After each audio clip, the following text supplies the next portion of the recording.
I think we are live. I'm here coming from my car in front of the InShape gym in Monterey. So this is a little bit ghetto, but this is what I could do today. So this is kind of part one of my sustainability series. So this is something I really wanted to do and really start to focus on by promoting this idea of sustainability and what the heck it is and what we can do about it.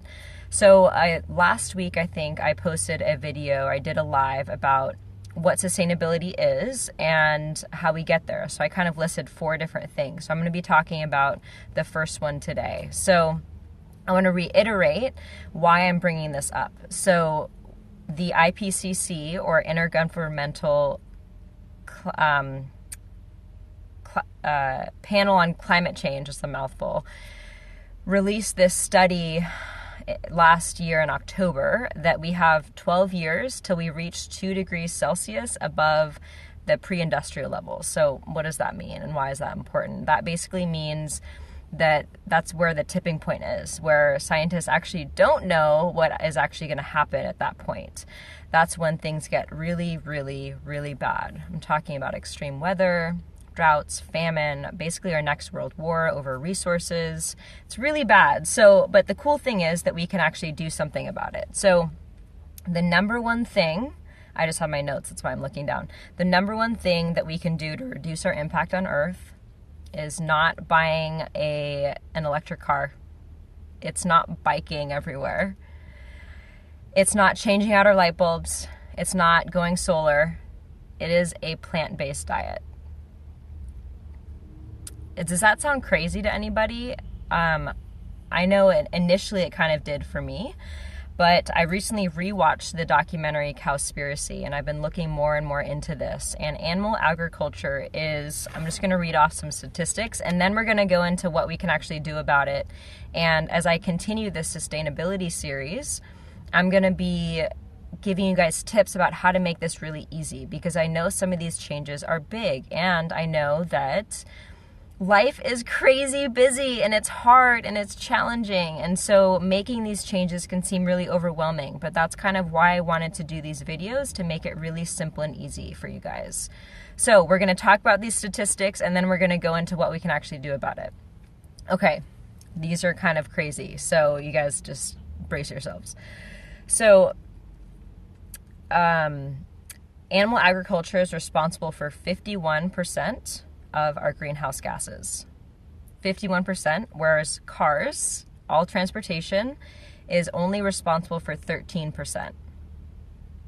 Why are we not talking more about this? Why are all the environmental agencies and protection nonprofits and things not talking about this?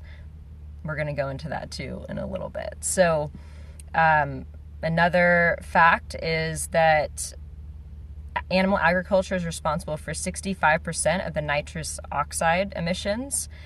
This is 296 times more destructive than carbon dioxide. What? How crazy is that? Another statistic, one hamburger uses 660 gallons to make it. That's the feed that goes into growing the cow, feeding the cow. It's not just how much water they're drinking, it's the agriculture that goes into this. That is worth about 2 months of showering. So in California, I know it's been raining a lot, but we are still, I believe we're still in kind of drought territory, as surprising as that is. So number one thing we can do to reduce our waste and water and emissions and all of that is plant-based diet. Deforestation. So animal agriculture is responsible for 91% of Amazon destruction.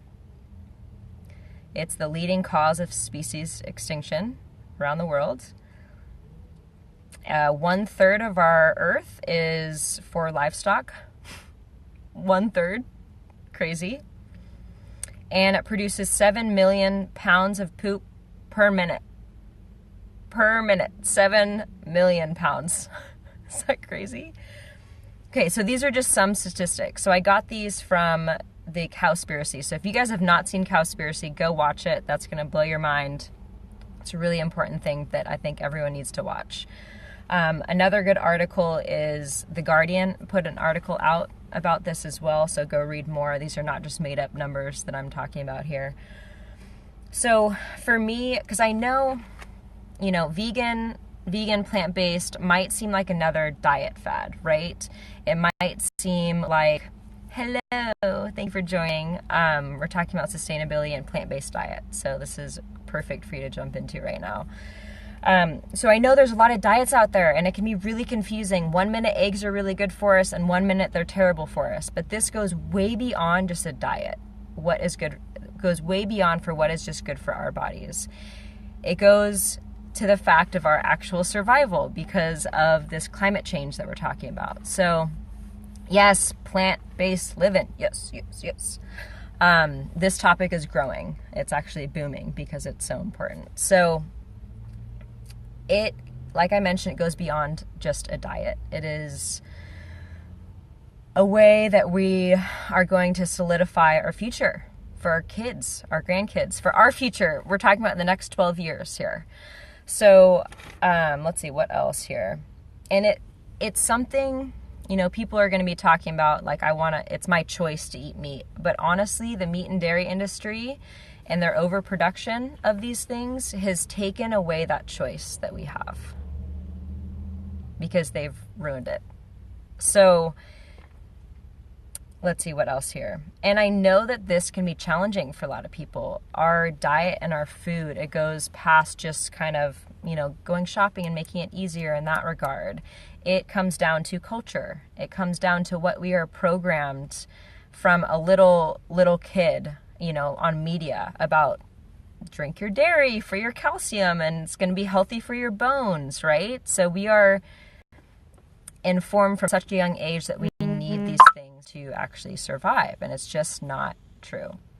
So, and no, it's also challenging in regards to the whole concept of food deserts. That's the idea that in really poor areas, there's no access to more of a plant-based diet. They have gas stations and, small stores to choose from. So that the luxury of this plant-based diet is not available to everyone. And I know that that's a big issue. So that's something I'm going to be talking about further in more videos. I also know that changing is hard. Just like the things that I mentioned before, life is crazy and it gets busy. So it gets easier to just choose what we've always known. So I just wanted to preface this with me knowing that this information can be hard to hear. I think we all do our best with what the knowledge that we have is. My phone's gonna die, so I better wrap this up.